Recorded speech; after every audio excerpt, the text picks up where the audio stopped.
that the PvE. What is up? It is me, Payman here, and I am bringing you guys a new video. As you can see, I'm not sitting. I'm actually standing. I have a brand new standing desk, of course. It's comfortable. I can be able to stand and or sit depending on however I feel. But I totally agree with most of the stuff that Milo is saying in this video. This is just more of, I guess you could say, kind of like a reaction video, somewhat, but also more of like a PSA thing too, just kind of for Treyarch, not for everybody in the community, but just for Treyarch in general, that for Treyarch and Activision and just Call of Duty in general, they need to start listening to us as a community as a whole. I understand with the whole Outbreak thing, you know, from Cold War, it was fun for a while, but ever since they brought it into Modern Warfare 3, I feel like it's just kind of gone downhill, and they kind of moved away from round-based zombies. I mean, I used to play zombies back from, World at War, so I'm kind of one of those people. I mean, that was the very first ever Xbox 360 game I ever played on the 360. It was more because of my uncle that kind of taught me how to play the game and what to do and whatever else. But yeah, let's hop right into the video. At a glance, it may seem like the Call of Duty Zombies mode is in a pretty precarious position. And I agree. The zombies community and the mode in general is just in a really, really bad state right now. I know everybody else has their own opinions and whatever else, but this is just more my opinion, honestly. Today, I'm going to use this whiteboard pen and this whiteboard. Of course, you know shit's about to get serious when Milo ends up busting out the whiteboard. That's how you know shit's about to get serious. To walk through a whole bunch of historical context about what's brought Call of Duty Zombies to this point today, combined with current circumstances to do with... Yeah, of course. I don't know if any of you guys have heard, but Microsoft ended up buying Activision and Blizzard for like $90 billion. So pretty soon for the Game Pass, Black Ops 2 is going to be on there, along with a whole other slew of Call of Duty titles. Of course, Overwatch 2. I don't know if they're already on there now, but they should be on there relatively soon, sometime in the near future. Microsoft and Activision and the individual dev studios to try and paint a picture of where we are currently, and then we're going to project into the future and try and assess what comes next and whether or not you should be concerned. I've got chapter markers in the description so you can click through to various points. I'm not gonna lie, I heard good things about Power World and also Hell Jumpers 2. I heard that Hell Jumpers 2 is kind of like ODST, Halo 3 ODST in a way. But also, from watching Lex's videos, he said that the PvE mode is also kind of like zombies in a way, which I've been wanting to give that a shot. I've been wanting to, record it for my channel and whatever else. Same thing with Power World. Power World, I don't know if y'all have noticed, but it's kind of like Pokemon, but with guns. Which, Power World with Pokemon, with guns, and kind of like a Fortnite-ish vibe to it. But hopefully I can get those on my channel and whatever else, but let's hop back into it. The video if you want to skip ahead. I don't want this video to be like 2 hours long though, even though I've done whiteboard videos in the last few months and you guys have really loved those. I want to keep this one fairly quick, so I'm going to be trying as much as I possibly can to be rapid as I go. Sure, Dan. It will mean that some nuance is lost here or there, but please forgive me. I'm doing it with the intent. Milo, why do you gotta put the clown face on, fam? You are not a clown, dude. The ones that are making themselves look like a clown is Activision and Call of Duty in the whole. Well, Call of Duty in general, I mean. Blah. Tension of conciseness at heart. So in the build-up to Modern Warfare 3 Zombies specifically, not talking about the other stuff for now, I was pretty damn harsh on the marketing for the game. I thought that what they were marketing of Modern Warfare 3 Zombies looked very poor. And specifically, I didn't think that there was a line. I'm gonna be honest, I never really paid attention to the marketing for Black Ops 3. I mean, the only one that I've kind of noticed about was the 21 Savage one. I ended up listening to his song that's on Spotify. That's a pretty good song, honestly. I mean, some of the how should I say this? Some of the soundtracks for the game is actually not bad. I mean, ever since Black Ops 2 when they had Avenged Sevenfold, of course, you know, back in Black Ops 1, 2 with I'm Not Ready to Die, that was honestly a really good song from Call of the Dead. Of course, the other ones that they brought to Black Ops 2 was Carry On and Shepherd of Fire. Really, really good songs. I don't know why they didn't put Hail to the King in there either for Origins, but, you know, to each his own. But still, they were pretty good soundtracks, in my opinion. But, yeah. Alignment between what they were showing and what Zombies fans wanted to see, or what non-Zombies fans wanted to see. I thought the marketing just sucked, but I was... It's just, in a way, I feel like it's just kind of like a big struggle between newer Call of Duty players and older Call of Duty players. Just kind of like, I'm not talking about zombies in general. I mean, just the game in general, I feel like Treyarch tries to, not Treyarch, but Activision and Call of Duty, they just kind of try to, in a way, kind of appeal to both fans, but I feel like they've been having more fan service for the newer Call of Duty players than us as older Call of Duty players. Which, honestly, I get it. They want more people to play their games and whatever else, but they have to keep in mind the older Call of Duty players that are here still. They have to at least somewhat cater to, you know, some of the older stuff that they have, some of the stuff that worked, some of the stuff that didn't exactly work. You know, I'm looking at you, Black Ops 4. I'm looking at you. Fuck. But, yeah. Back to the video. Willing to give the game itself a shot. Then I wasn't invited to COD Next, see more Modern Warfare Zombies live at Call of Duty Next. Well, Rip. I won't see that at Call of Duty Next because I won't be there. So I wasn't able to talk to any I'm sorry, Milo. I had to laugh about that, honestly, man. Not because you didn't go, it's just more of the face that you made. That part I find pretty funny. I'm sorry, fam, but devs. I wasn't able to talk to anyone from Activision or get more of an understanding of what was going on behind the scenes, what the plans were for the future, etc. I was kept on the outside, which sucks, but for some reason, Activision just doesn't like me. Call of Duty, probably realistic, like if we're being honest with ourselves here, took one look at this YouTube. That face, though. That face. Milo, how do you pull faces off like that? Dude, that is fucking hilarious. Honestly, dude, like, any one of your thumbnails is just honestly really more eye-appealing. Well, eye candy. And I'm saying this in a good way, I promise you, Milo. I promise. I'm not. They say no hate on Raffle Waffles, dude. Trust me, like I said, I love Milo's videos. I love his channel altogether. But just some of the thumbnails that he makes, dude, it's just enjoyable, honestly. YouTube thumbnail, I went, yeah, he's dead to us. It's probably all it took, dude. Like 10 years of working with this company, they're probably like, yep, bye. And I really tried to withhold judgment as much as I possibly could initially because I needed to play the game. I hadn't had the opportunity to play it early like the... Yeah, I haven't exactly had the opportunity to play Modern Warfare 3. I mean, yeah, I know most people say don't knock it till you try it, but I've actually played Modern Warfare 2. It was on a friend's Xbox.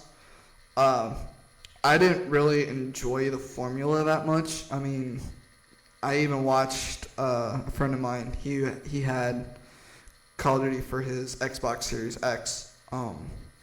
I saw the formula. That's just kind of what made me feel like I really don't care for this kind of formula, honestly. I more or less just kind of like the older stuff instead of the newer stuff that they have. I get it, they're trying to appeal to more people, but it's like, come on, guys. You guys gotta at least cater to some of the older Call of Duty players.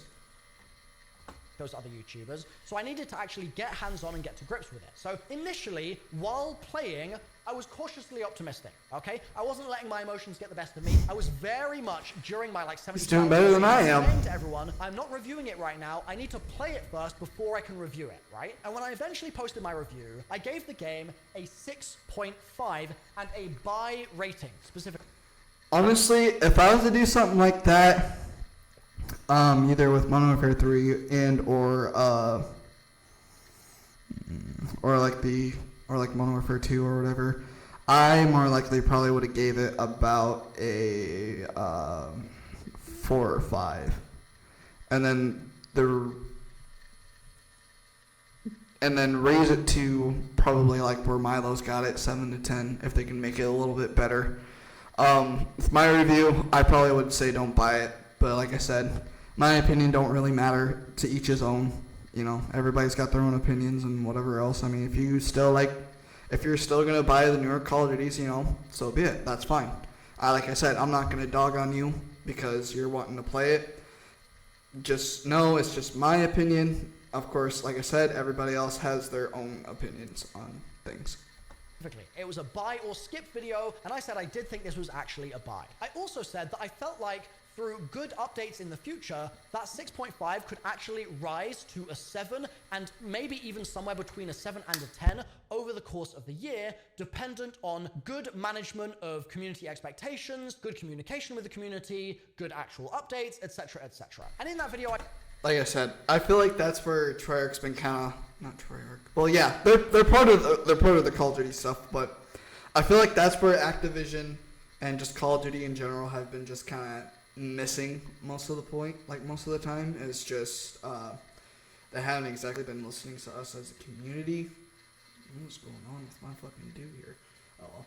But I feel like they haven't exactly really been listening to us on what, you know, can make the game better, what they could do without, what can make the zombie mode better, you know, stuff here and there. Like I said, I understand they're trying to appeal to whole different things, but yeah. I said it's different to round-based zombies, but I think that there is stuff to enjoy here if you just don't assume that it needs to be the round-based experience, right? So overall, I would say that despite the fact that I raised criticisms in my review, I was pretty damn nice to this game, okay? I was pretty positive. The fact that he's doing a lot better than I would. I mean, I wouldn't be very nice with the game. I would be harsh. I'd be very, very harsh with it. Of course, like I said, I'm not gonna lie. Cold War is actually kind of enjoyable. I found myself going back to the very first map that they came out with, you know, Die Machine. Multiple times, of course, you know, just trying to see how far I could get, trying to do the Easter egg, you know, stuff like that. I know another thing was the Outbreak mode that they came out with, because it was something new, you know. I'm like, you know, why not? I'll give it a try. I mean, it seems pretty cool.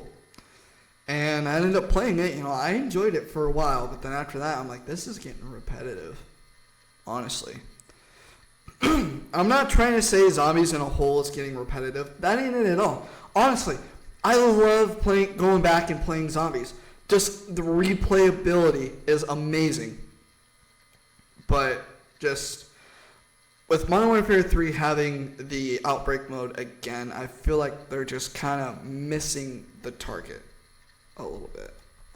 later on, about a month later, when we got the Red Worm update, I said, you know what, this is pretty damn cool. I think it is rising to a 7 now, as predicted. I think that that's a sign that, as much as I don't think that this is the best thing since sliced bread, I thought that there was some pretty cool stuff here, and that all really consolidates into this all-important buy rating, okay? I take my recommendations to you, my viewership, very seriously, and I'm not going to tell you to buy a $70 game.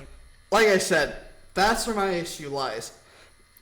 When they end up putting a game that should be like $60 to about a game, like literally to about $70, it's like, are you freaking kidding me? It's like, come on, guys, lower the price at least. This is getting ridiculous. It shouldn't be a $70 game. It should go back to being at least a $60 game. like I said, I know this is just more me like bitching, complaining, or whatever, but I just feel like in a way they kind of need to listen to us as a community in general. I know the zombies community has been kind of dwindling in numbers over the past couple of years. I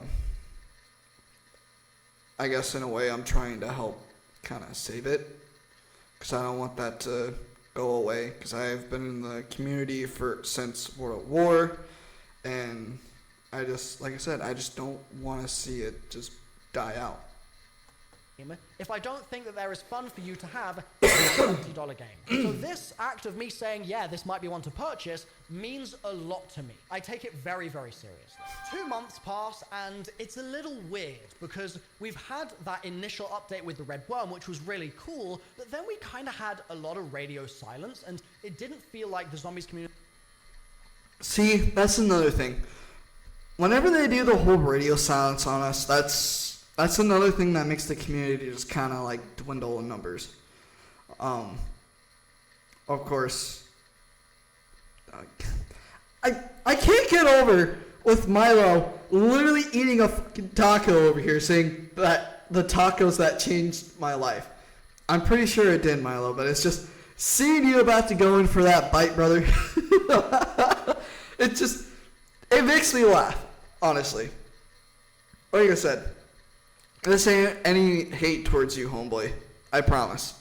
Nothing, like I said, no hate towards you, brother. It's just, seeing that while I'm talking just kind of made me giggle a little bit. It's just like, what is going on over here? But, yeah, when they do the whole radio silence thing, I feel like it's just kind of like, in a way, it feels like they're just kind of abandoning us for whatever, you know? Especially for the zombie community. For the zombie community... For the longest time, from Black Ops 4 till about Cold War, I remember the radio silence. And the one thing that was kind of keeping things rolling, keeping the ball rolling in the community and whatever else was custom zombies. Ever since they brought custom zombies to Black Ops 3 PC, I feel like ever since then it's just kind of been keeping the zombie community afloat. I know Lex has been trying to do that. I know... Of course, Milo's been trying to, Noah's been trying to, you know, a whole slew of YouTubers that still make zombie content has at least been trying to still save the zombie community. Community was really being communicated with in any meaningful way. And after those 2 months had passed, midway through Season 1, we get an update to the mode, which is potentially, from some people's perspectives, one of the worst zombies updates we've ever had in history. And I'm not being hyperbolic here. I'm going to walk you through it real quick now. The update removed the roof area of that one skyscraper, which was previously one of the best loot locations in the game. I was about to say that. I don't really know about it because, like I said, I never played the game. But, yeah. Took away movement options for that skyscraper area. So, for example, you couldn't rappel up the ascend cables on the nearby cranes. You couldn't mantle over the top anymore. Like, they just took away several ways for you to navigate that area in a fun way to outplay the enemies that were there. They added locked doors that you couldn't open. They added other doors that you couldn't open even with a key. They just blocked off doorways. Like, they made it significantly less fun to move around that area. And this was all in the name of adding in the Dockerby boss, which gives you terrible loot, isn't really a fun experience to do, and overall feels like almost something you do in one game and then you never do again. By adding Dockerby, they also then removed Legion, and not only did they remove Legion, they took away all Legion's troops inside the Legion area. Oof. So what previously was a really fun area to explore, and also a really difficult area to move through as a player because it was an actual threat in your game. Even if you had tier 3 armor or whatever, you still felt a threat from Legion's forces. Oh, and something I should definitely let you guys know, or tell you now. If you guys want to watch this video, the link will be in the description to Milo's video if you want to watch it for yourselves and kind of make your own little predictions and also or you know, thoughts about what's going on. Also, just kind of letting you know they're off waffles. I sent you a email, so. If you get back to me before this video gets out, you know, that'd be greatly appreciated. But if not, that's cool too. But and his helicopter and stuff like that, that all disappeared. So that entire dynamic feeling of being in a safer area of the map and then getting to that tier 2 area and being like, oh my god, this is a genuine step up and a challenge, and that's really cool. All that reverence disappeared because Legion was gone, and it was a vacuum. There was also a bugged area of the map itself, so it was like there was this weird cut in the world itself, like someone had been playing Minecraft and terraforming or something. And that patch introduced a lot of stuttering, even on console, freezing, crashing, etc. And then on the I remember back in Black Ops 4 watching Noah play Classified, or just any YouTubers playing Black Ops 4 at that point in time. I know they had a lot of issues with it, with the game crashing and having blue screens on the PS4 and stuff like that.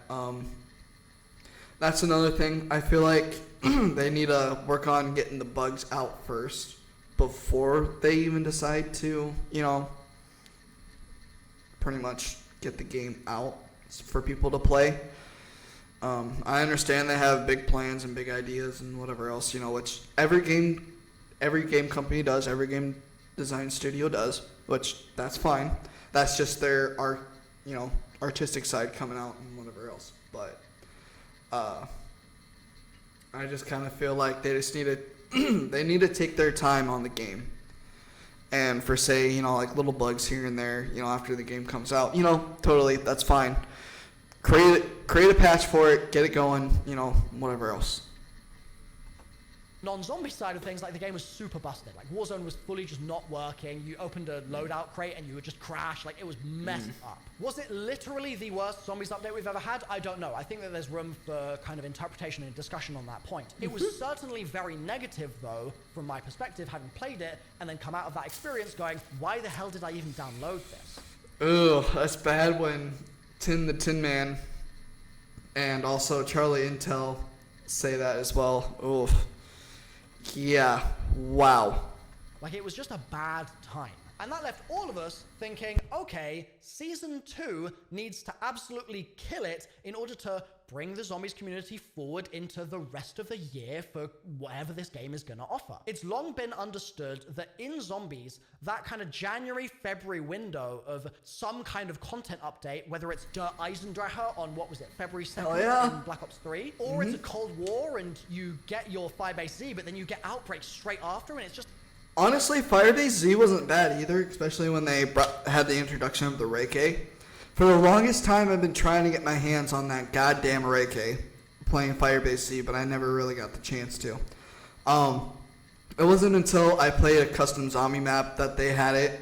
It was either a custom zombie map or it was probably like one of the mods for like Wonder Weapons or whatever, but it wasn't until then I got my hands on the Reiki, and I'm like, wow, only if I would have gotten this in Firebase Z, that would have been pretty cool, because it's a cool concept. It's a cool idea. It really, really is, because you've got... just a regular AK style, ray gun, and then you got a little attachment on the bottom, which is like a grenade launcher. And you shoot that towards the zombies. And you end up shooting it with the ray K itself, and it creates a black hole, kind of like the Mark III from Garad Kurovi. It's just like, that was a cool concept. That was really, really cool. But if you guys are wondering what I'm drinking, it's G Fuel. I'm not sponsored by these guys. I wish I was, because I like their products. This is the Power Pellet, which is a cherry lollipop. Like I said, I'm not sponsored by G Fuel in any way, shape, or form, but like I said, I wish I was, because I love their products. Just like back to back hitting you with really cool stuff. It's really important to do that because sure, the player base are going to enjoy the game on launch, but they're going to enjoy the launch game content, and they're not necessarily going to be pulled into playing the live service aspect of the game unless you come out of the gates really kicking and screaming, like showing them a good time. And so... yeah, Milo's not wrong again, honestly. Ever since Black Ops 3 came out and they had Shadows of Evil and The Giant, I played both maps and I really, really enjoyed both maps, especially with The Giant being the Derice remake, pretty much. I really enjoyed playing that a lot, honestly. But, yeah. So player expectations for Season 2 would be that, seeing as Season 1 felt extremely lackluster as we got through the season, there must be a lot coming for the start of Season 2. The roadmap for the season is revealed just a few days before it comes out, and what a surprise, the only thing in there for zombies is a ray gun buff and a scorcher buff. Rip, dude, rip. If that's the only two things that they have to pretty much launch Season 2 with, especially for like updates for zombies, it's like, what are you guys doing? Come on, pull your head out of your guys' asses. What is going on at Treyarch? I'm sorry. What is going on at Infinity Ward or Sledgehammer Games, and what is going on at Activision? What is going through their head? Or another thing is, how much fucking drugs are they doing? That's the biggest question. Everything else is multiplayer focused and Warzone focused and all Of that course. sort of stuff. Of Instantly, course. the community's in uproar. I post a video being like, this is just comedy at this point. This is silly. And I give you my thoughts, and I say that I think that just genuinely they're dropping the ball here in a really negative way, and this is really bad. Not only do they do that, though, but this feeling of deceptive marketing comes back once again. I talked about this a little bit pre-launch, where, for example, Treyarch would say things on Twitter and stuff like that that would just be misrepresentations of what people would think they were meaning. For example, and this is one of the most egregious ones, I think that this is genuinely insane that they got away with this, and we haven't criticized them more for it. Somebody asked Treyarch, will there be an Easter egg or story to this game? And they responded saying, story, tick, Easter eggs / secrets, tick. Obviously, if you ask Treyarch, will there be an Easter egg, the presumption there is that you're talking about a main quest Easter egg. And at launch, there was not a main quest Easter egg. So why in your response are you saying Easter eggs tick as if there's a main quest Easter egg when there just isn't? Like, it's straight up deceptive. Yeah, that's another thing that's been kind of driving the community away from most Call of Duty games and more to like other games, of course, is just being, kind of like what he said, being deceptive or being deceived. It's not fun, and it's not cool either. I'm guessing this must have been for Modern Warfare 3. Like I said, I haven't played the game. I haven't really gave it a chance because I don't really care for the newer Call of Duties. I kind of more like the older ones, kind of like World at War, Black Ops 2, and Black Ops 3. But yeah, it sounds like they really dropped the ball on this one, which I'm pretty sure they're not really proud about, but it also doesn't help that Activision's kind of controlling them, you know, and not really giving them time to have most of their visions come true of stuff they want to do. But I mean, that's what you get for big company studio being greedy over money and microtransactions. It is taking the most favorable possible interpretation of what that person said, that person was only hoping there'd be side quests, and then you're like, well, yeah, we've got side quests, we don't have to tell them that we've got nothing else. Like, it's deceptive. And that feeling came back in Season 2 because they started using zombies marketing techniques for the other parts of the mode, making zombies fans think that there was gonna be a little bit more zombie stuff coming, and then they were like, actually, all the zombie stuff is in multiplayer and Warzone, and zombies guys get nothing. Sorry. I don't think it was the same. Yeah, that right there, that's not right. As soon as they favor more the multiplayer in Warzone, that's another thing. I feel like their biggest focus has been more on Warzone and multiplayer than zombies ever has. It feels like they've kind of been catering more to multiplayer in Warzone more than zombies itself. That's what kind of got them going in the first place. That's what kind of made the game, you know, really kind of grow in a way. Was just ever since the zombies mode was in World at War, it kind of just grew from there, and everybody ended up loving the game. They kind of need to go back to catering towards the zombie community a little bit more, honestly, I feel. But like I said, that's just my opinion. Same level of egregious deception that we had in that one tweet, for example, but I still think that it led Zombies fans on in a way that stings when Zombies fans then get nothing at Season 2 launch. It's like getting blue balls. It's not fun. I don't know why I said that, but hey, like I said, it's true. Other than a ray gun buff and a scorcher buff. And once again, okay, because I know I get a lot of flack and have done over the years for being very vocal about my opinions of the game, I went into the update and I played the damn thing. I live streamed my thoughts on Season 2 launch, actually understanding what was there in the mode and what was new and what could be discovered, etc., right? I didn't just say it's bad and then not touch it. I played it and I now can confirm it sucks ass. It's great that they buffed the ray gun and it's great that they buffed the scorcher. They are both positive changes, but why would I be playing the game? Like, I'm not playing the game already because there's nothing to do. Like, I'm out of content. So just buffing the ray gun isn't gonna really make a difference to me. This is a quality of life change, but I'm not looking for just quality of life right now. Yeah, I feel like they haven't really been giving us much content for, zombie channels or, people that post zombie content or whatever, that also do different games too. I feel like they haven't exactly been giving us much content or much to work with. It's just kind of like, here you go, work with what you got. And it's just like, this isn't enough. We need more. It's just like, Warzone multiplayer, they have a lot more stuff, a lot more content and whatever else, but I'm talking more for the people that play, zombies that don't really care for Warzone or for the multiplayer stuff. I'm one of them. I don't really care for most Battle Royale stuff like Warzone or Fortnite or PUBG. I've played PUBG. It's actually relatively fun when you're playing with friends, but I've played Fortnite as well. I still don't care for that game, and I still don't care for Warzone either. So, like I said, he makes a very, very valid point, though.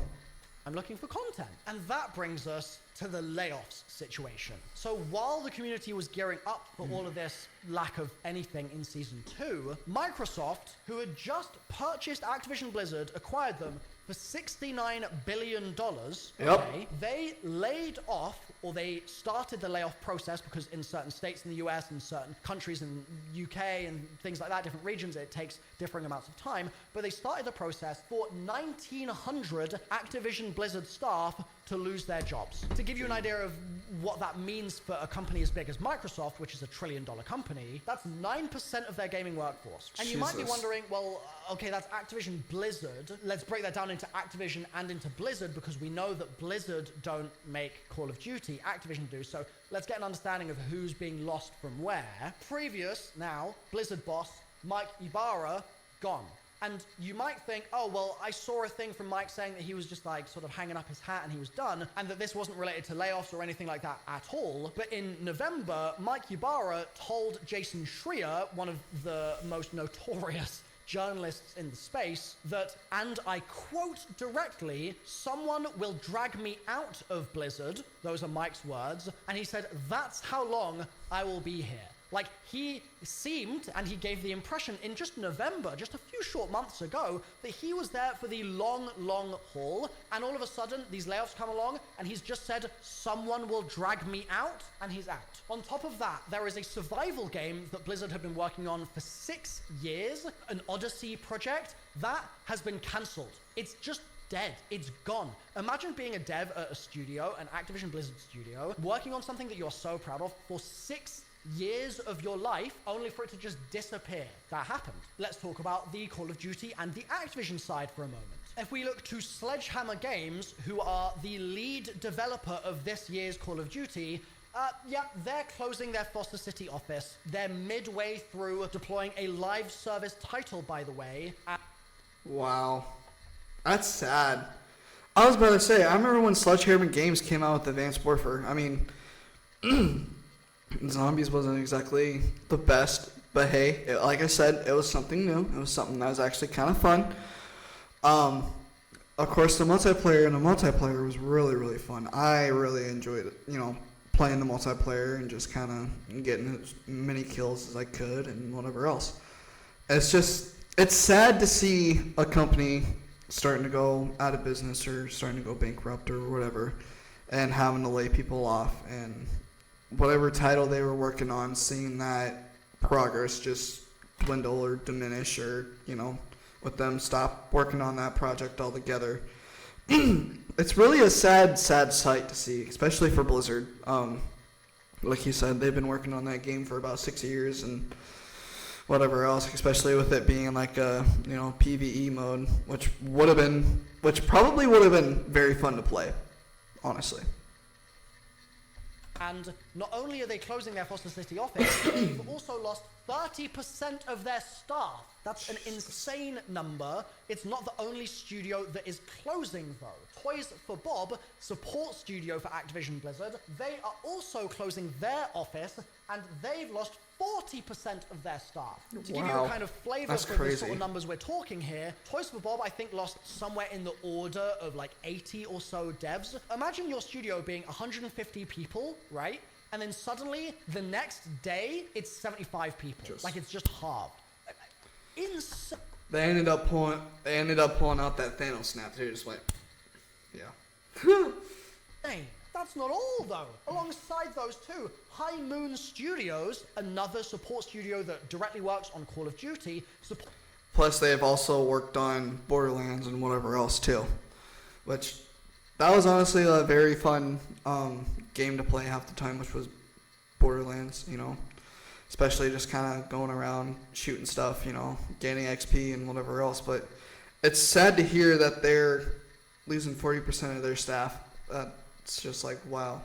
Ported Cold War, for example, has done a bunch of stuff over the years. High Moon lost 40% of their staff. And that's not to say that Treyarch and Infinity Ward got away with it either. They also lost chunks of staff in each of those studios as well. And that's just within the studio itself. That's not talking about the surrounding Activision staff, okay, who also lost their jobs here. There are folks in the UK, folks that have been, for example, on the Call of Duty UK social teams, things like that, lost their jobs. They're gone. They're out. People that I've worked with or people that I've indirectly worked with, maybe I've talked to them on email before, or maybe they've been part of that sort of chain of communication. What little I have of it, because again, Activision just doesn't like me. Still, good people who have been so good at what they've done and have put so much of themselves into all of this, trying to make the best possible product for gamers and fans to enjoy, they've disappeared.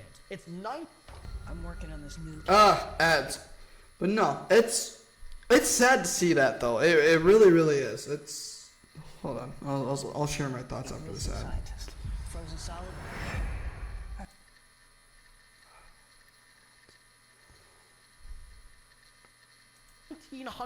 It's honestly a really sad sight to see that, that's all happened and whatever else. Just kind of like people losing their jobs in the gaming industry and getting laid off and whatever else. But yeah, it's just very, very sad. Very, very sad. 100 people in the blink of an eye. But it's not just people that were kind of comfy and cushy in their jobs and they'd been there forever and that was that, right? In many cases, these were people who, over the last year, had been forced to return to office just recently because they had been able to work remotely during the pandemic, and companies like Sledgehammer had said, you have to come back to work in the office with this return to office mandate or you lose your job. And then mere months later, those same people who in certain instances may have had to move across the country, move states, or... Honestly, that's not right. I mean, I understand, I get it, they'd rather have a lot of their games done in-house, but like you said, if there's people that live in a different country or live across the state, they don't exactly have the time and or money to move back to wherever, that studio is located. They don't exactly have the time to go to the office to work on whatever. It's like if they're working on stuff from home and they're in a different country or studio, different country or state, I meant not studio. And they're wanting to spend more time with family and whatever else. I feel like most gaming companies should allow them to do that. Like I said, I understand they want most of their projects done in-house and whatever else and whatnot, but I mean, there's apps like Discord, there's apps like Zoom, there's apps, whole bunch of different apps where they can have meetings and whatever else and kind of share the different stuff that they're working on and whatever else. just move house in order to be able to actually get to that office, since joining the company during the pandemic or working there prior but then moving to a remote system during. Those people who have just uprooted their lives in the name of trying to create the best possible work for fans that they could, they have been slapped in the face by being forced back and then laid off directly afterwards. It's sickening. That particular aspect of this is so disgusting, and I will make a separate video talking about that in more depth from a less emotional and more journalistic perspective, I think, because it needs to be talked about more, because it is absolutely horrendous, and I think that it's important that we, as players of the game, understand some of the horrendous things that management chooses to do. This isn't something that they are forced into, right? This is management decisions that they force upon the poor developers making the damn games. And see, he's not wrong. Most of the time, people find a job that they absolutely love to do and whatever else. But for say, like, I've worked at Walmart, and the management there just was not the best, in my opinion, just because they had poor people leading skills. They couldn't exactly manage time the best. They expected everything to get done right then and there. Like I said, I understand it's a job and whatever else, but it's like you guys gotta lower your expectations a little bit. It's like your guys' expectations are too damn high. But like I said, I understand where he's coming from with this, especially for like game companies and whatever else, especially with like really shitty studios and whatnot. They've got very high expectations. They kind of need to lower them a little bit, because people work in their own like different ways. They work in their own pace and whatever else. Like I said, I understand that they've got the 2-year, 3-year cycle of Call of Duty games and whatever else, but like I said, they need to give them more time. I mean, look at 343 Industries. They literally gave themselves more time. They didn't exactly launch it. They didn't launch the game with the Xbox Series X bundle right away, just for the simple fact that they knew the game wasn't ready. They knew the game was unfinished and unpolished. So they literally asked 2 people from Bungie to help them out that have previously made some of the Halo games. Like I said, I know this is a little different because it's Call of Duty and whatever else, and Jason Blundell isn't exactly in the picture no more for Treyarch. But if they would ask Jason like questions and whatever else, I feel like they could pretty much make a finished zombie mode or have different ideas and whatever else to be able to create that for most players. Like I said, I know with Jason Blundell's Black Ops 4, it wasn't exactly the best, but it also doesn't help that they're working on Chronicles at the same time they were trying to do the zombie mode for Black Ops 4. There's so much ire for developers online, people saying, oh, the devs themselves are the problem here in so many ways. So often, it is the board, it is the executive level, it is the management level doing things like this and then laying people off. It's grotesque. And I think that it would serve us... Yeah, if they're doing that, that's really sick. That's sick and twisted of them to do. Because not only are they doing that, they're ruining, income for that person and that person's family. They're ruining pretty much their career and job title and whatever else, and they're pretty much giving them a big old slap in the face or a big old F you of, oh, you gotta return here, and then like 2 or 3 days later saying, oh, you're laid off. That's not right. That is not right by any means. By any means necessary. All better to better understand that, but let's keep moving here. Another little addition to all of this was the esports side of things. So there was recently a CDL major. CDL has several majors through the year, the Call of Duty League, and there was recently the Major 1 event that took place just a few weeks ago, and 2 days later, staff found out that they were being laid off, and a significant number of those staff as well, to the point that rumors started spreading that this was the end of the CDL entirely. There then had to be... Wow, that's rough, especially for the MLG stuff. Wow, that's...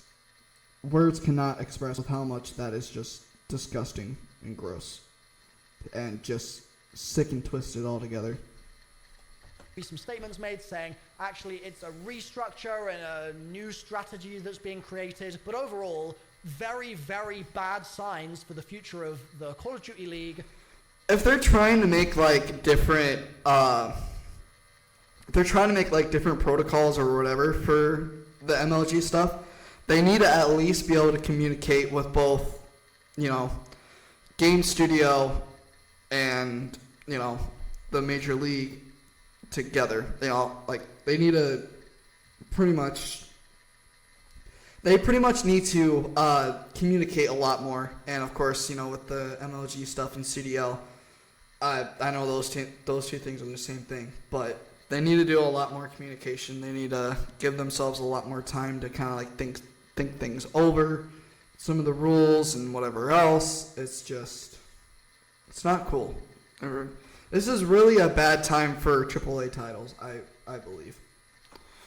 Competitive Call of Duty in general, and also just the goodwill of the people working so tirelessly to try and not create an amazing game in this instance, but to try and create amazing watchable experiences of those games. That's also in the toilet. So let's start connecting just a couple dots here. We have an environment of very cautious optimism and some promising... Of course, what he's doing right now is just more of a recap. But like I said, with most of the stuff that Milo has been talking about, I totally agree with. It's just sickening. It's twisted. It's not cool with what they're all doing. Stuff in Modern Warfare 3 towards the beginning. We then have stuff going in a very negative direction as time goes by, and then we are hit with the news that suddenly all these people are losing their jobs, and therefore there are 50% less people to actually work on the stuff that we're wanting. It's not looking good, right? Then... like I said, they're not listening to us as a community in general. This isn't exactly more of like a bad thing when I say this. It's just more of we need to gather the community as a whole, from multiplayer to campaign to zombies, and of course, a little bit of Warzone players and stuff too. Well, yeah, that's up to you. That's up to whoever. But honestly, we need to have some sort of a revolution for Activision and Call of Duty in general. we need to start a revolution to where it's you guys need to make all of our voices at least heard. It's you need to stop laying these beautiful people off. You need to stop getting rid of most of these jobs. You need to stop doing this shit. Seriously. I feel like you have more, the merrier, the more stuff gets done, the more creative process and whatever else, and of course your guys' game wouldn't be so goddamn buggy. Like I said, we honestly need to create some sort of a revolution here. We need to come up with a game plan for Treyarch and, not Treyarch, sorry guys, sorry Treyarch, but you guys are kind of a little bit in this. But we need to have Activision and Call of Duty listen to us as a community as a whole. Whether, by any means necessary, this is more just a peaceful thing. Like I said, it's more peaceful than anything that we need to do. Of course, like I said, no nasty stuff, no being mean to them or whatever. This is it'd be more of a peaceful thing. We just need to get them to listen to us. We need to get them to listen to our voices. We need them to listen to what we think of the game and, how things need to be fixed and whatever else. comes along the news that Treyarch, lead developers of the Call of Duty Zombies mode in general, right, but also lead developers, interestingly, on this game, which was a surprise to people because it's an Infinity Ward IP and it's a Sledgehammer Call of Duty, and yet Treyarch are the ones doing the zombies, and we all sort of thought, oh, well, that's pretty good because we like Treyarch zombies, but Treyarch have now moved on. They are no longer lead developers of the zombies mode. There's been no fanfare about this, there's been no official declaration of this. This has just happened in secret, despite the fact that it was marketed when they were on it, but now that they're off it, they're not telling us. I don't like it. In their I don't either. Especially to hear that Treyarch is no longer the lead developers for the zombie mode. I mean, when I first heard about this, I was like, oh, kind of like what he said. I was kind of like, oh, cool. You know, maybe the zombies mode won't be as bad. I mean, to be quite honest though, I didn't mind the zombies in Spaceland. I thought that was a pretty good zombie mode. Also with, you know, exo zombies, I honestly didn't really think they were that bad of game modes, but, you know, like I said, to each his own. But hearing that makes me mad a little bit. That's like, what the hell has been going on then over there? place, I'd like to remind you that High Moon Studios just lost 40% of their staff, and they are now lead developers of Modern Warfare Zombies. Not looking good. Whenever Milo's face looks like that, it's not looking good. What? I don't get it. Why would they have High Moon Studios being in control of the Call of Duty Zombies? I understand with them being a company and whatever else, but they need to work with Treyarch. They need to put Treyarch back into the lead role and have High Moon Studios kind of work with them on that kind of thing. It's just like, what are you guys doing having High Moon Studios being the lead, the lead developer for Zombies? What is going on here? Yay. So maybe you're asking yourself, why?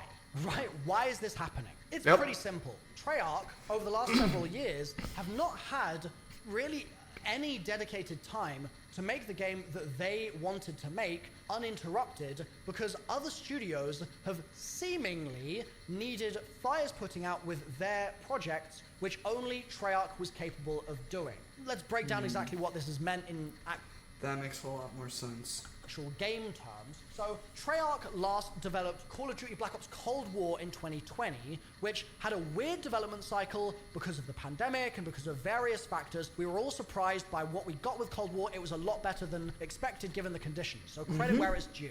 Right? Yep. Treyarch made Yep. the Black Ops Cold War base game. Preach, years Milo, leading preach. Up to that, and then launched that in 2020. Through 2021, they had to make the Cold War DLC season. Also in 2021, they had to develop Vanguard Zombies because, once again, other studios were not seemingly able to create a third mode for their game that they should have done because it was their turn in the development Yep. cycle. So Treyarch had to step in, put some fires. I guess that makes a lot more sense with where Milo's coming from, with Treyarch having to put out fires, and not in a literal sense, but I meant more in a word sense kind of thing. Yeah, it's like if Treyarch's wanting to create the games that they want to create, and they're having to help other studios create a fucking third mode for that game, I don't see where that's Treyarch's problem. That's more their problem. I understand, they need help and whatever else. I mean, they could have at least send some of the stuff to whoever, like aka Blundell, or to Craig Houston, and be like, hey, does this sound like a good concept? And if it doesn't, they can still work on their stuff, but they also have, but they're also helping the other company out. Yeah, that's not good. out and develop Vanguard Zombies during 2021. Then in 2022, they had to support Vanguard Zombies. And don't get me wrong, Vanguard Zombies didn't get a massive amount of support, but there was still updates being made. There was still stuff that had to be recorded and animated and created and mapped, etc., in order to give us what we got that year. So that was work done in 2022. Then in 2023, the Modern Warfare 3 Zombies experience was launched, which obviously needed to be developed through 2023. Then in 2024, now, we've got the Modern Warfare 3 Zombies DLC season currently ongoing, which Treyarch has up until now been supporting, and they've also got an entire game coming out at the end of 2024, which in 2025 is going to have its own entire DLC season, and in 2025, they're launching Black Ops 2 Remastered, seemingly, according to leaks, and that is going to have its own DLC season in 2026. Agreed. Where on earth do Treyarch devs take a vacation? Right? Can you spot the vacation anywhere in here? Can you guys spot the vacation anywhere? Because I sure as hell don't. Because they're helping so many different companies out with the zombies mode. It's like, if you guys can't make the zombies mode, which is very, very popular, make a third mode at least. Make something different. Like, kind of like their old formula that they have done for Modern Warfare and also for like Advanced Warfare is the kind of like the Outlast mode, you know, where you see how long you can go, how long you can survive with enemies shooting at you and whatever else. It's like, I don't see how that's Treyarch's problem. I don't exactly see how that's fair to them, or they don't exactly really get a break at all. It's not cool. It's just that explains a lot of why Call of Duty hasn't exactly been the best, because Treyarch hasn't. Most of those studios, they get a break. Treyarch, on the other hand, they don't get the break that they need. I can't. This is hellish. This is an insane Agreed. slate of projects that they've worked on, that they've been forced to work on by Activision and by mismanagement at other studios. I think Agreed. that's a fair thing to say. And it's just nuts. When you actually break it down, there is just no window in here where 100% of their studio could have just been heads down focused on what they wanted to do. And I know that there will be people in the comments saying, but wait, Milo, like during the Vanguard DLC in 2022, they could easily have just only put like one dev on that, and so it would have been really easy to just have 99% of the studio focus on their stuff, right? But remember that Modern Warfare 3 Zombies had to come out that next year, so some percentage of the studio would have also been working on that as well, and it would have led to this consistent fracturing. That completely contradicts of what I said, but I more or less want to hear his and just kind of make my own.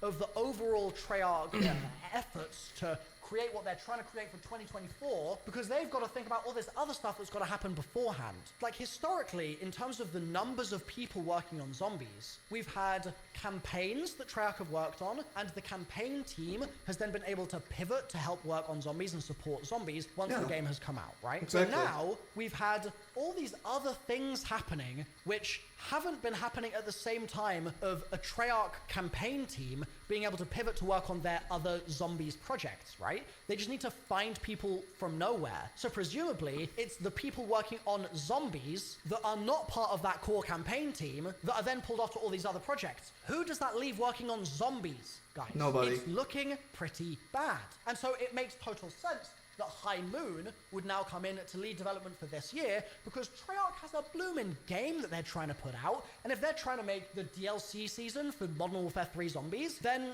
obviously that's going to massively detract from their possible efforts for Black Ops Gulf War. So that's why this is happening. But the problem is, Call of Duty Modern Warfare 3, the 2023 game... See, that's kind of where I'm at with that too. Like I said, it's not exactly Treyarch's problem, that because they have Gulf War that's coming out, then they've got Black Ops 2 Remastered that they gotta make, and then of course the DLC for Gulf War, you know, for zombies and multiplayer and whatever else. Like I said, I don't see how that's Treyarch's problem. in a way. With them having High Moon Studios working on it, like, that makes a lot more sense now. I retract previous statements I have made. That makes a lot more sense. Of course, they kind of dug their own grave on that one. I'm going to be quite honest with you. I'm not talking about Treyarch. I'm talking about, I'm not really talking about, well, yeah. I'm not talking about Treyarch here. I'm talking about the other studios and other companies along with Activision. Like I said, if that's not Treyarch's problem, it's not their problem. They shouldn't have to work on it at all. Was sold as a $70 video game.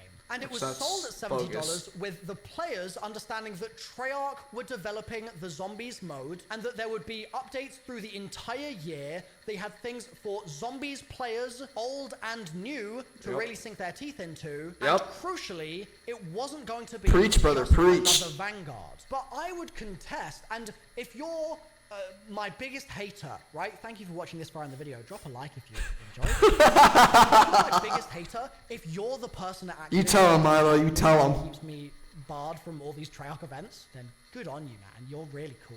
But if that's you, right? I just want you to run this little thought experiment for me. If you said to fans at launch, Treyarch are developing the first season of Modern Warfare 3 Zombies and will then stop touching the mode, do you think that would change decisions made by the player on whether or not they actually want to buy this product, right? Do you think that the honesty there, saying that Treyarch are only developing the launch content for this, and then we're going to farm it out elsewhere, do you think that when you're making the promise of Treyarch's input, and then Treyarch's input is actually not present for 11 of the 12 months of the season of this game's existence, do you think that that might influence people's purchasing decisions, right? Do you think that maybe Yeah. by hiding that information from them, you're actually being disingenuous? Because Yep. I think no matter how draconian you are, no matter how much of a lizard you are, at the very top of the Activision They a motherfucking slime ball.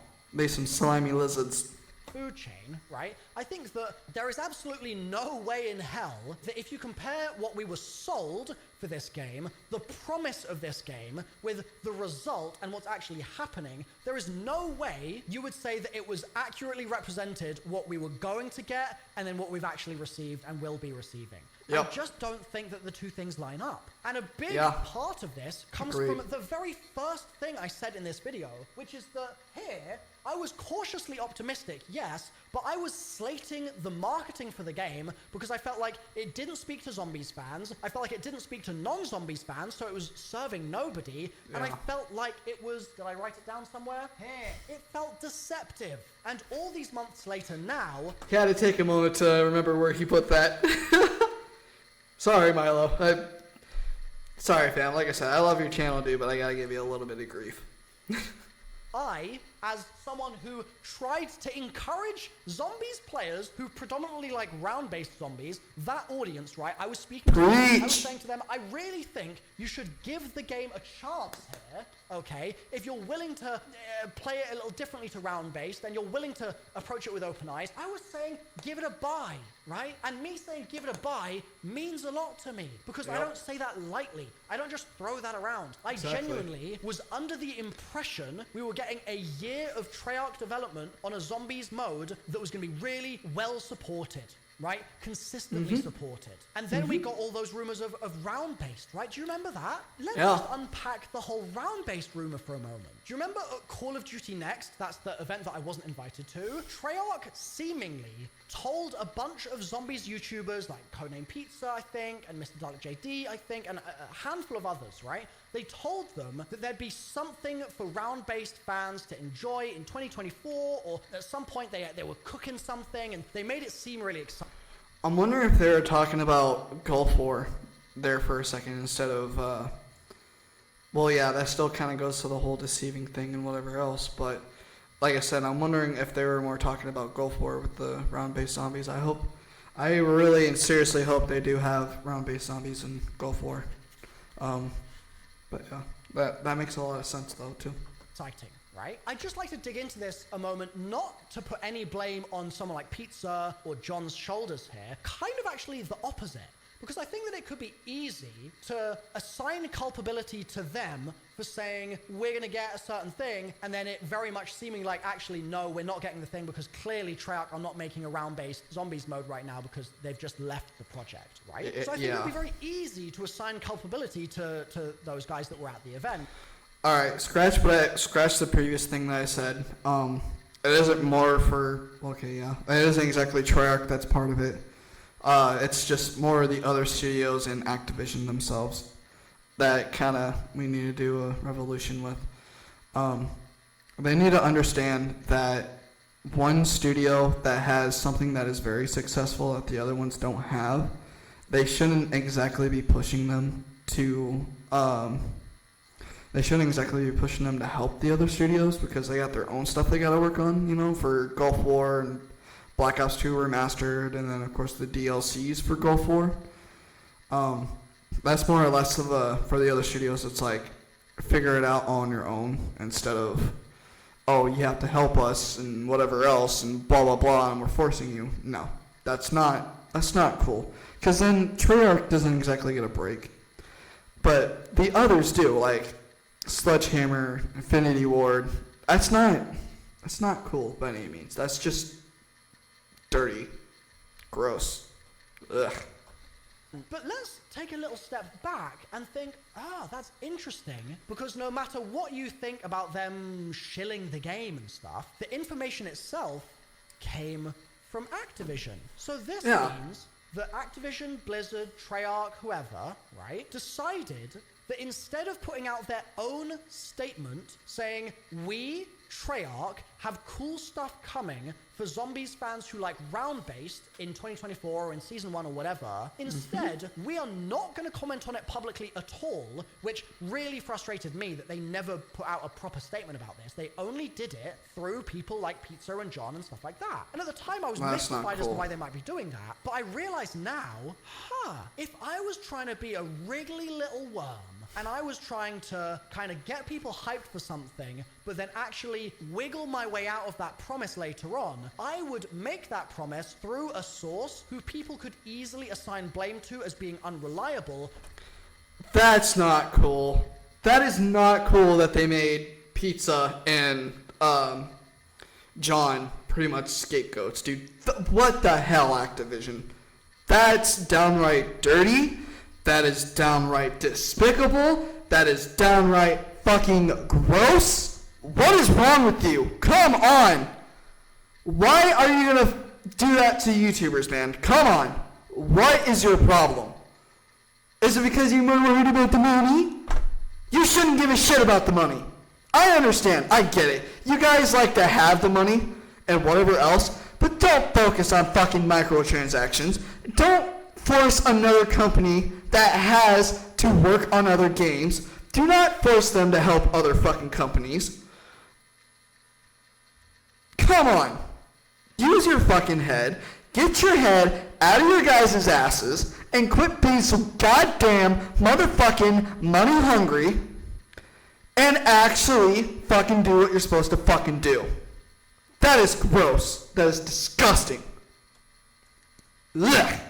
Because the source was wrong instead of the original comments from the studio being wrong. Do you know what I mean? Preach, Milo, preach. A lawyer at Activision somewhere sat back at their desk and went, I've cracked the code. Instead of promising stuff in our official marketing and being legally liable if we lie, we can just make YouTubers lie for us. And that's absolutely not, to be crystal clear here, because I know that people can misinterpret stuff easily, that's not me saying someone like Pizza or whatever lied when they said anything about round-based zombies. I'm not saying that, okay? Yeah. Maybe Pizza's going to be sent this clip and someone's going to say to Pizza, Milo's calling you out. I'm not. I'm actually doing the opposite, right? He's trying to help him out. That if I was in that position, if I'd been at COD Next, right, and I'd been told these things with the intent that they would be then like published to the world, right? If I was being told something by Treyarch and I was putting my name behind it, and then this 180 happened, I'd feel used. And yeah. I'm going to be honest, guys, irrespective of all the COD. To codename Pizza and John and whoever else, I feel bad for you guys. Because you guys got used by Activision. You guys got fucking used by their fucking lawyer. And like what Milo said, he's not calling you guys out. I more or less feel bad for you guys because I know how, not really in this sense, but more in a different sense, I know how it is to be used. It's not good and it's not fun. Especially when they put their name and their brand on that. No. I feel really bad for them. I feel bad for the YouTubers that were involved with it. I feel bad for Codename Pizza, Mr. Dalek JD. I feel really bad for those guys. They don't deserve this. That is just... Ugh. Next stuff, just based on the fact that this happened, where I was like, guys, I think you should buy the game because it seems like it's fun. I now feel used as well.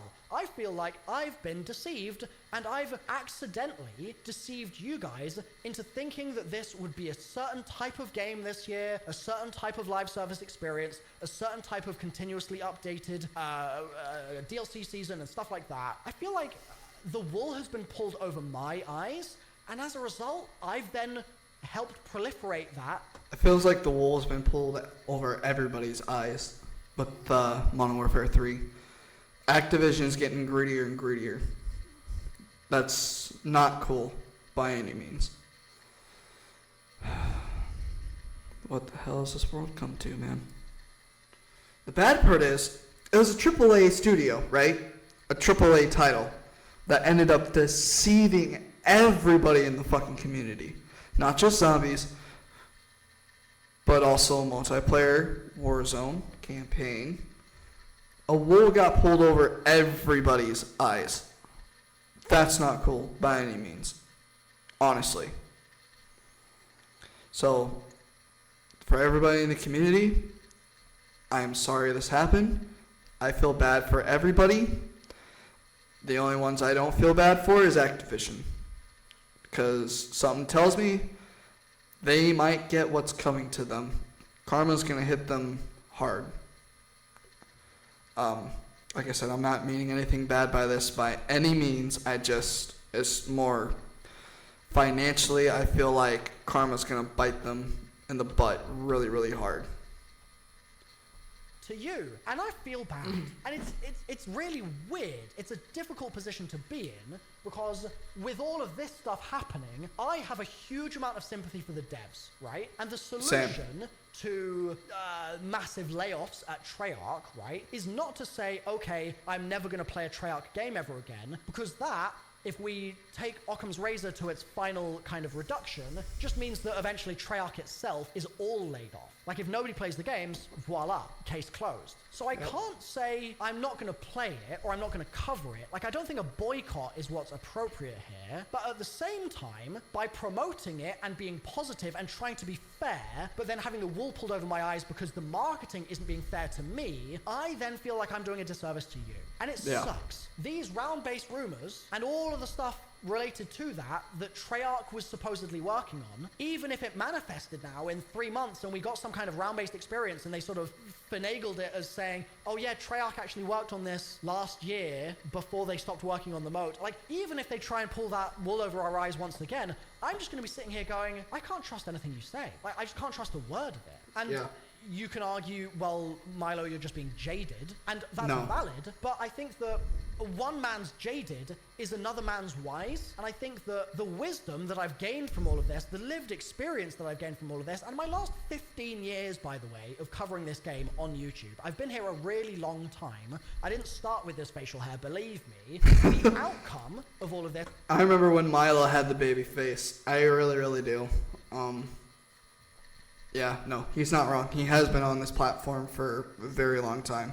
What I've learned from the way that Activision operates is that it's simply a bad idea, and this feels awful to say as a fan of the mode, but it's a bad idea to actually believe what they're saying. A lot of the time, they'll make a promise, and there'll be some kind of jimmied, awkward way that they get out of it, and I'm left sort of going, oh, but I was a fan of that, and I paid for that, and it doesn't happen. Or it happens and it's the least possible favorable interpretation of the thing that was promised in the first place, the most minimal interpretation possible, and it just feels like it feels like, oh, don't worry, because there's another COD coming out next year, so you'll forget about it.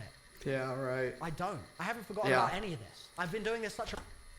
That's the thing. Community as a whole, we haven't exactly forgot about Vanguard. We haven't exactly really forgot about Black Ops 4. And we definitely are not going to forget about this. Modern Warfare 3 Zombies. If they think that, oh, it's just, kind of like what he said, they're dead wrong. There's a lot of things we remember. A lot. Like I said, if Activision thinks that it's okay, it's not okay. It really, really isn't. More or less, everybody in the community is just more disappointed and pissed off about what's going on. And of course, the wool getting pulled over everybody's eyes. a long time, and I've made it my job, and I'm in this awkward position of trying to be positive and trying to be optimistic and trying to be truthful, but then feeling like I'm being deceived and feeling like I'm deceiving indirectly. And it's just like, I think the only thing I can possibly do is to make videos like this one, trying to make absolutely abundantly clear that this is a mess, and this is a mess that I don't know how best to navigate. I can only try and do it truthfully, and I can only try and do it with my moral integrity in check. But as it stands, it's extremely difficult to know how to find a path through here where I'm still delivering the content that you guys want, while also not just blindly promoting microtransactions from a $69 billion company. Like I said, I feel like that's where Activision and Call of Duty as a whole just kind of really ran away from its roots. It was more of the microtransactions and more of the money that they'd make from it and whatever else. I feel like they just kind of more rush games and they just throw the microtransactions in there as people are like, oh, they'll buy it, and we don't really give a shit about, the gameplay that's being made or the zombies mode that's being made or whatever. And it's just like, they'll just buy the microtransactions. Everything will be just fine. Everything will be A-okay. Well, you know what? Everything's not A-okay because you guys done fucked up. Doing the whole microtransaction thing really makes us feel like you don't give a shit about us no more. You don't give a shit about the community. You don't give a shit about your own work. And you don't put your pride into that work. It just more feels like a rushed game. It doesn't feel right anymore. It just doesn't feel, genuine. It just doesn't feel special no more. That treats its staff like crap. And the fact that I make videos about this game for a living is like, it's so weird. Dude, it's like critical soul death right here, because every time I say something positive about COD, I'm promoting it. And that means that through the wonders of capitalism, I am promoting this. I'm greenlighting this indirectly. Of course. And so are you. Every time you buy a skin, every time you buy another couple of COD points or whatever, right? And that, it feels gross. And so with all really of this does. in mind now that we've got a lot of context as to what the situation is that's led us up to this specific point, I want to turn our lens to the future of Call of Duty Zombies. What that means is that all of this is past stuff here, and these 4 green blobs are our future. It starts off with Modern Warfare 3's DLC season for zombies this year. My current, again, attempted fair take, which is intended not to be overly pessimistic, despite the fact that I think a lot of this is very negative. I'm trying to return to a more neutral position here to deliver a prediction, okay? Because there's no point predicting something negative or positive. I might as well predict something that I think is accurate, right? I think that over the next... Never underestimate the power of kindness. But of course, not month, we will basically have nothing happen in the zombies mode worth talking about, right? I will be posting probably other videos on other games because I need to make a living and I need to put food on the table and pay my team, and I'm terrified. Milo got roasted by the real Amanda Waller? Oof. Big L, my dude. Big L. Oh, I'm just kidding. I'm just playing. JK, Milo. No, but seriously though, holy shit. of the fact that there's significantly less zombies content this year than I signed up for. So I'll be posting some other bits and pieces, and I don't think this month there's going to be a lot to do.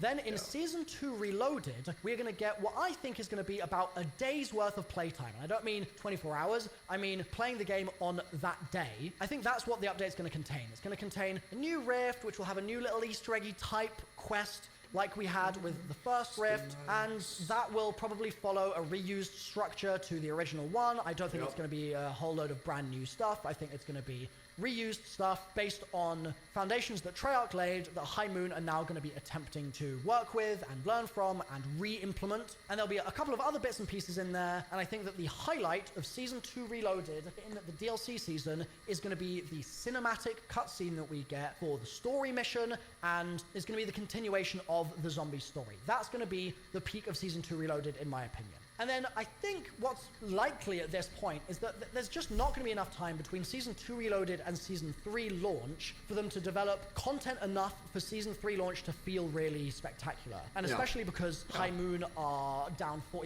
of their staff, and especially because overall morale is going to be in the absolute toilet. I can't imagine people at High Moon are going to be able to just jump in with this and develop a whole crazy amount of content overnight. In fact, I think that High Moon losing their staff combined with some Treyarch staff also being let go is a critical loss, because in game development and just in general, right? When you're writing code, you're meant to comment your code. You're meant to, as you go, explain what things do and what they are and how it all works, so that in the future, someone else could read that code and go, oh, okay, I understand this function does this and this does that, and okay, I get it, right? The problem is, Granted, I wasn't in video game designing for a while, but with what he's all saying right now, that is all true. It really, really is. Because with the code, that's usually what makes the game run half the time. That's where most of the functions come from. You know, like walking, running, shooting, reloading, jumping, crouching, going prone. You know, everything that you do in a video game is mostly code. Yeah, he's, like I said, he's not wrong here. Game dev is scrappy. As you can see from all this stuff, there's a lot of game dev happening in a very short window of time, and so sometimes your code comments aren't perfect, and sometimes they're not there at all. And so it wouldn't shock me whatsoever if the remaining 60% of the High Moon staff jump in with the work that Treyarch have done, which is not on their engine, by the way. So they're scrappily trying to put together a zombies mode in the IW engine. They're going to have messy code, I'm guaranteeing it, I'm sure. But High Moon are then going to have to jump in and figure out hieroglyphically what their own colleagues might have known that got laid off, or what the Treyarch devs that wrote that code might have known, who are no longer working on the mode, or who have also been let go. It doesn't sound ideal, right? Combined with the fact that some of those staff have had their best mates at the studios or at the other studios, the other Activision studios, forced to return to office and then laid off immediately after. Morale is going to be so bad right now. I simply cannot believe that between Season 2 Reloaded and Season 3, we get anything meaningfully good. Nothing. I think that Season 3 is going to be a total dud. And then Season 3 Reloaded might have a little sprinkle of bits and pieces, similar to Season 2 Reloaded, and there'll probably be another cutscene, and the cutscene will be sick, because remember, those cutscenes take like 2 freaking years to make. Like, they are extremely intensive, they cost a lot of money, and so that's stuff that I imagine is going to be really spectacular, because it's Treyarch's story. I don't think High Moon are going to take over story development, right? Although, I did just see that Treyarch have lost some of their writing staff. I think a junior writer maybe at Treyarch was let go. I saw someone on Twitter, something like that. So, I mean, it's not looking good however you slice it. But I think in general, the gameplay side of things is going to feel a bit lackluster. And I think that that's going to kind of repeat and dwindle towards the end of the year. Because, I mean, DMZ, right, had a really, really rocky year where it felt like there were little things added towards the beginning, but then as time went by, it was a little frustrating that more wasn't being added and more of the potential wasn't being realized. And I think that Modern Warfare 3 Zombies are going to experience a similar fate, where there is genuinely so much potential for this sandbox of this mode. I just think that it's not the choice of what they're going to work on, which sucks because we paid for it with the assumption that they would choose to work on it because we gave them our freaking money, but that's apparently not good enough. right? So I think the DLC season for this game is chalked. Maybe we get a cool thing. Maybe we get a round-based, like, mini experience within the mode. I don't think we're getting a round-based map, because Tryout's not working on the mode. So, like, who's going to do it? But I think that there might be some little bits here and there that they'll drum up as like, oh yeah, this is cool. But realistically, we know it's not cool, because we were promised a year, and we've gotten a day every 2 months of that year of content. And it's just going to be less than it could have been, right? So that's what I think the DLC season more or less is going to be. And if I was asked now about my original buy status for the game, I would say skip. And that wounds me, because I want people to love... I'm in the same boat as you there, Milo. Of course, when I heard about Modern Warfare 3 coming out, I wasn't really exactly thrilled about it anyways.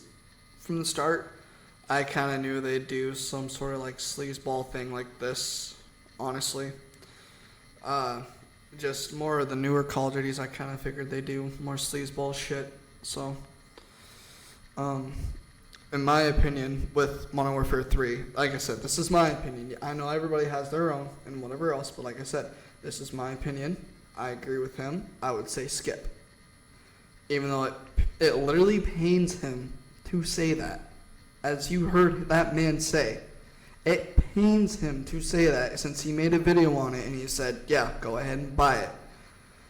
To now say skip it because of all of this controversy, all this drama, and whatever else. Ugh. I feel bad for you, Milo. I'm sorry, man. I'm sorry that happened to you. Love zombies, and I want new people to come into zombies, but I don't feel like I personally can recommend a buy on a product that feels like it has baited and switched us to the degree that it has. Yeah. I personally morally don't think I can do that. If you want to play the game, by all means, please do, 100%. Get into it, have fun, like, use my guides to do all the stuff, obviously, haha. But, like, amazing. I'm not trying to dissuade you from playing it. I'm just saying that from my recommendation, because I've got a lot of responsibility on my shoulders, to be honest with you guys, I would now say skip, which I hate. I hate that they've done this to me. Moving on. Black Ops Gulf War 2024. I think the game's going to slap at launch. I think it's going to be sick. I think it's going to... Fuck yeah, I agree exactly with what he's saying. I have a feeling that Gulf War will actually be... Something tells me it'll be kind of like Cold War, where it saves zombies a lot. And we have a lot more content and a lot more things to do and whatever else. Of course, when Gulf War comes out, I'm definitely going to be getting it. I'm definitely going to be covering the zombies mode and whatever else, and I'll be right along with these guys. Of course, the whole, like, finding the Easter egg part, I might build off of their steps and try to find, you know, like, and kind of like try to find some of the steps here and there. I wasn't exactly really a part of that back in Black Ops 3 or even Cold War or whatever, but I just hope that I have high hopes that Treyarch just kind of has a different approach to zombies, but also still kind of having the old school stuff, you know, the old school formula and whatever else. But I agree with Marlo. Wow. Sorry, Milo. I agree with Milo. I have a feeling that COD 2024, you know, Gulf War, I have a feeling that it's going to fucking slap at launch. It's going to be an absolutely amazing experience, and I'm not being sarcastic here. I genuinely think that the game is going to be really freaking cool at launch, and in all of November, we are going to be partying. We're going to be having a ass time. Hell yeah! The community is going to be punching the air like, yes, this. Fuck yeah! And then I'm with ya! Across the DLC season for the game, I think that there are going to be moments where we're like, ugh, this isn't really it, guys. Like, it's a bit stale, and the awful marketing is still there, and the really frustrating communication, and the not understanding of what the zombies community actually wants at any given time. Yep. The deceptive statements and all that sort of stuff is just going to be back, and we're going to be like, ugh, that stings. But I think that generally it's going to be more like the DLC season for Cold War than it is the DLC season for Modern Warfare 3 or the DLC season for Vanguard. Agreed. Right? With that said, Very agreed. I just caught myself saying Very something much positive agreed. about zombies, and that terrifies me because of this freaking experience. Is That's it true. jaded or is it wisdom? I don't know. It could be both. Either way. It sucks that I have to second guess myself Could be both. being I don't know. optimistic at any time. Like, oh, and then Going forward, It is hard. Black Ops 2 Remastered, I think there's going to be a lot of hype for, because like... There's already hype behind it already, man. Especially here, when I first heard that Black Ops 2 was getting a remaster, dude, I got hyped. I got excited. I went Zombie Chronicles 2. But no, I have a feeling with Black Ops 2, there's definitely going to be a lot more content, and there's definitely going to be a lot more nostalgia around that game. As long as I keep the old formula there, you know, with Vandahar that used to be at Treyarch, with Blundell that used to be at Treyarch, I have a feeling if they keep all of that there, all of the old formulas for Black Ops 2, granted it's going to be in like a different year, 2030, I think is what they said. But I have a feeling if they have it, if they keep that little formula and they have it in a new year, something tells me it's going to be a very, very, very successful game, honestly. And there's going to be a lot of content and whatever else for that game. Right now, everyone's like, oh, imagine like if we got Chronicles in Cold War or something. Like, sick, yeah, woo! It would be a great way for Activision to sell you a $70 game, sort of like Modern Warfare 3. And so I think that no matter how you slice the Black Ops 2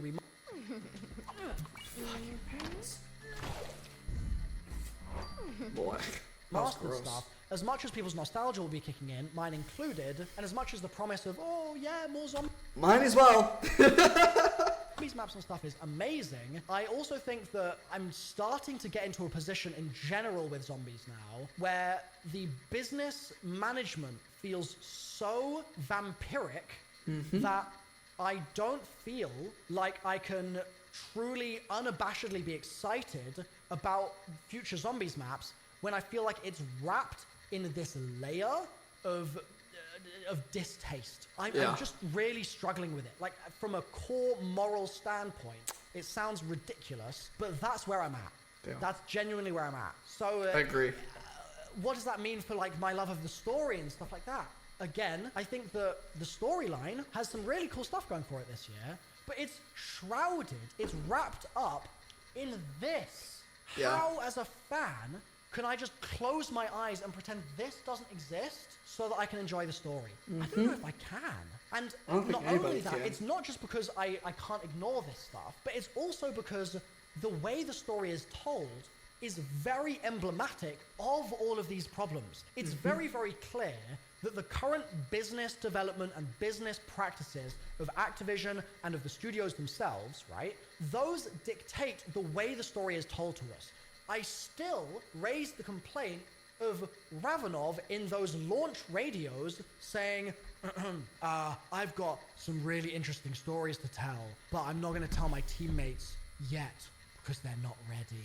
It's a slap in the face. It really seeing is. that sort of stuff in the game, because it is a literal translation of Activision board member speak saying, well, we can just give them story content in Season 4, right? We don't need to do anything for the gameplay. We can just drop some new radios, right? No, that is not how you create the organic, frenzied zombies community that you built so expertly and masterfully, but seemingly by accident, from World at War through to Black Ops 1, 2, and 3, and some would argue 4.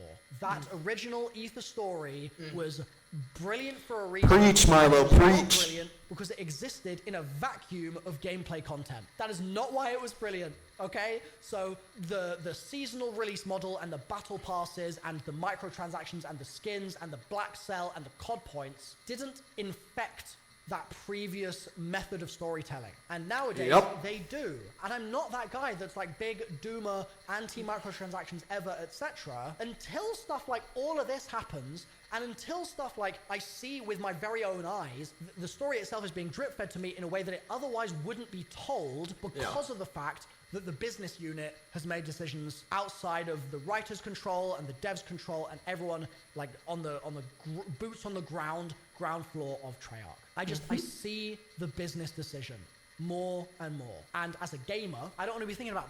I think everybody kind of sees that business decision. It's not exactly right to everybody that this shit's happening. I know we've went so long without, content and whatever else, and whatever content we do get fed is trash or garbage or shit or however you want to say that or however you want to toss the dice. But he's not wrong. Just from that point of view, it's not right. Us and them deceiving us isn't right either. Business when I'm like, oh yeah, this is a fun story. The artistry is less and less there. And granted, Yeah. to some extent, it's a business. You got to make money, but there's a limit where you start to feel like you're being milked. And Yeah. I'm just having a tough time with it. So through all of this, I think that some of you probably think, oh no, Milo's on his Black Ops 4 kick again, just hating on everything, right? I really don't want it to seem that way. And I've tried to present this in such a way that it comes off as me having considered all of these factors and coming to a rational conclusion, because that's what I feel like I've done. I've talked to devs behind the scenes off the record. I've spoken to people at Activision behind the scenes off the record. I've spoken to millions of Zombies community members over the last 15 years of doing this. I've read hundreds of thousands of comments over 15 years of doing this. And I also recognize, right, that it is significantly against my interests to be negative about zombies because I'm, the third biggest zombies channel or something? Yep. Something like that. Maybe top 5? I Give don't or know. take. I don't know the numbers, but I'm up there and influence comes with that. I would say either number 3 or number 2.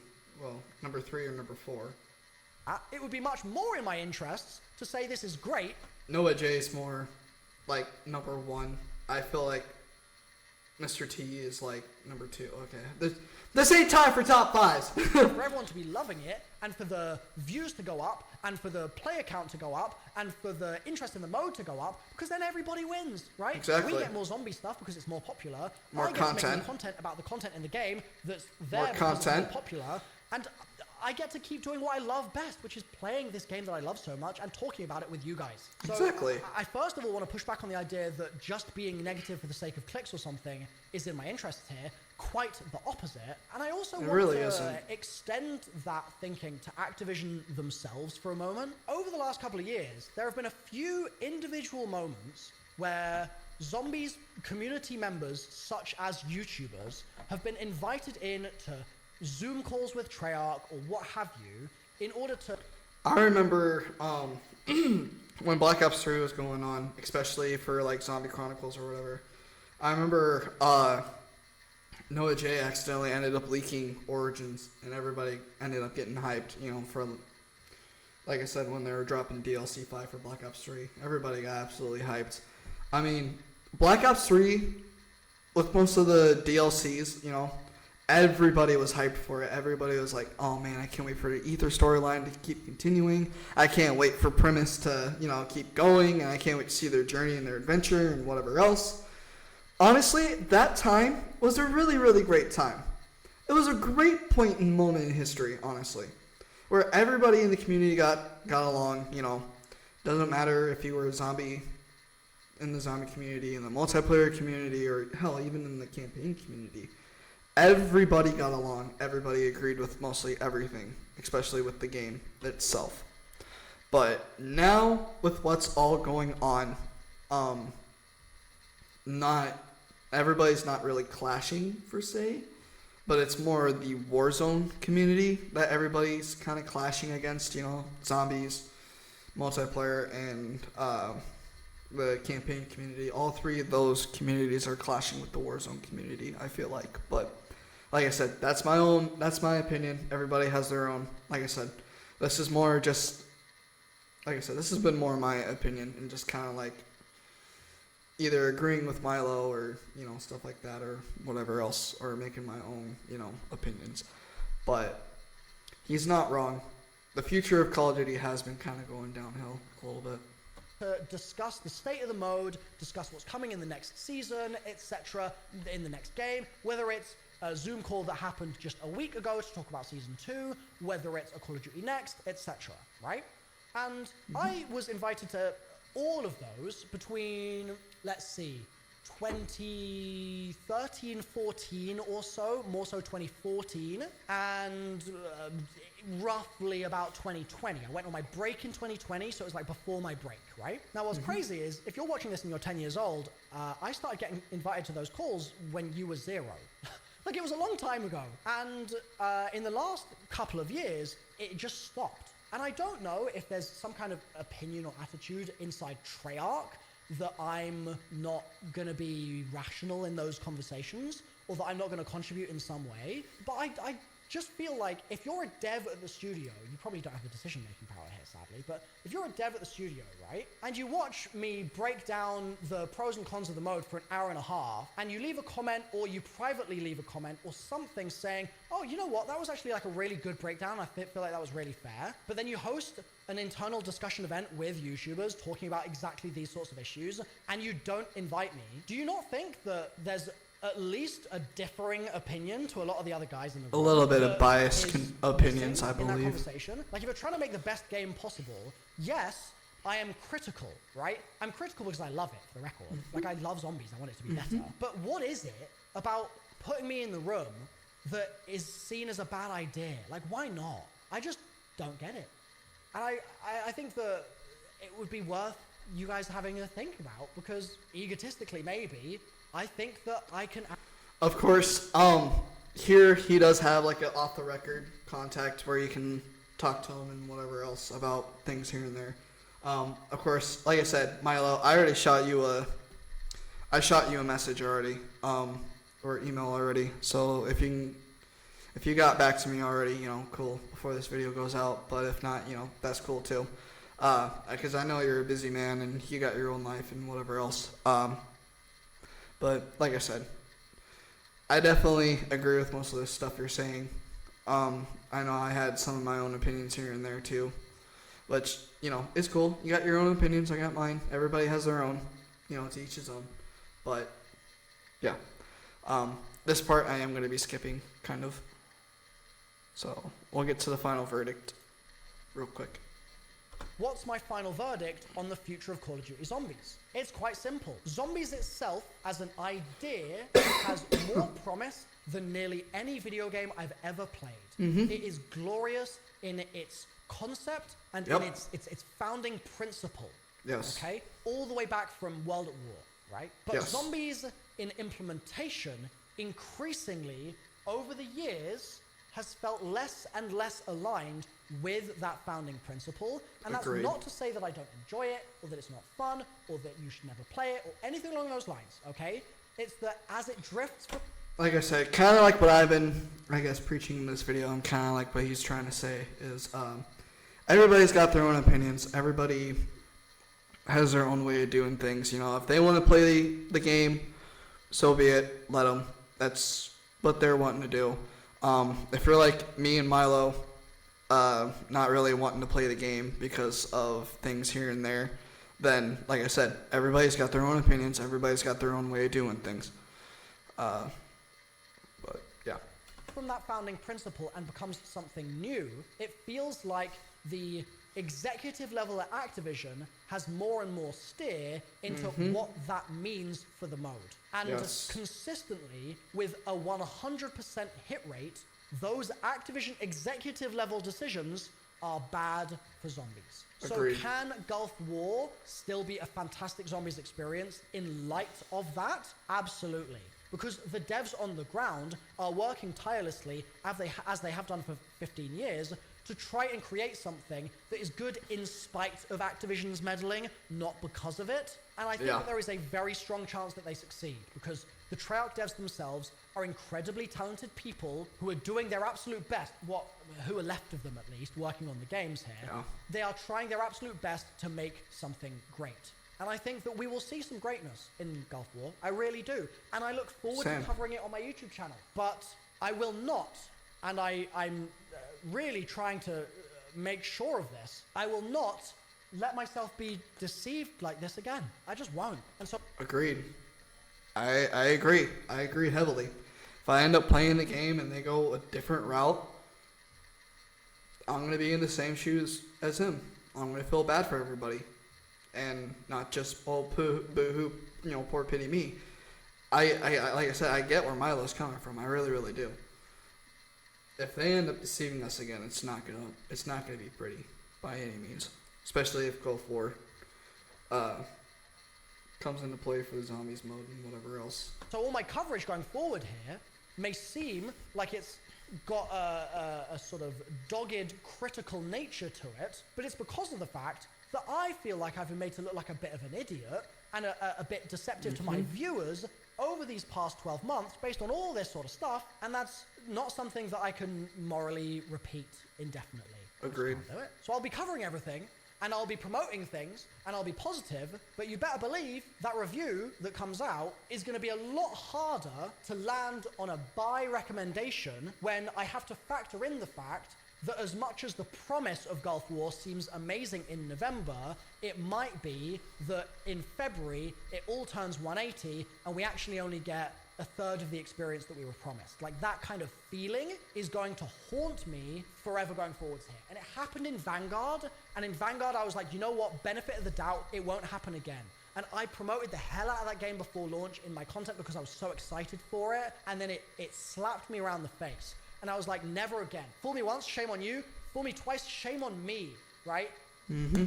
That's what this feels like. This feels like the point where I cannot be fooled a third time. I need to put some barriers in place to that happening. So Zombies is in a bit of a state right now. I don't think that means that we're doomed in the future. I think Gulf War has promise and potential, but as time passes, I more and more grow weary of Activision's mismanagement of this franchise that I love so much. Do not sleep. Yeah, just kind of like closing thoughts here. So, everything that Milo has said is absolutely correct. Like I said, I know I had my own little opinions here and there, but I agree. Activision needs to stop being so goddamn greedy about things. They need to stop making, executive decisions for zombies that they think would be beneficial. And that means microtransactions and whatever else. You don't need to focus on that. You don't need to focus on microtransactions. You don't need to have another company focus on a game mode for another company. They need to figure it out themselves. They really, really, really, really do. And that's another thing. With them deceiving not only those YouTubers like Milo, Codename Pizza, Mr. Dalek JD, they've also deceived the whole community as a whole. So, I guess in a way, I really hate to say this, for the next year of Call of Duty, it's going to be more or less just kind of going into that cautiously, especially the zombie mode and everything else. I really hate to say it for Black Ops 2 Remastered as well. We would have to go into that game very, very cautiously. Like I said, I really, really hate to say that, but with most of the people and most of the companies ending up losing, people and whatever else due to poor management and whatever else, that's not good. That's not good by any means. Something tells me there needs to be probably some new management in place and whatever else. Because like I said, it's different because it's for, designing video games and whatever else. But I know how that whole management thing goes because with me working at the Carroll Walmart, they didn't exactly have the best management. Their management was kind of crap. And just with that company as a whole, their management's pretty shitty. I've worked for a company out in Lorenz, and their management was actually not that bad. But as I was working there more and more and more, I've kind of noticed little things here and there kind of thing. So I guess it's just kind of the, just kind of the person and their character and whatever else. But, yeah, those are my closing thoughts. So, if you guys like the video, leave a like on this video. Definitely subscribe to my channel and hit that notification bell. It's just so then it lets you know when I'll be live streaming next and also when I'll be dropping my next video. And also, like I said, I will be putting Milo's video in the description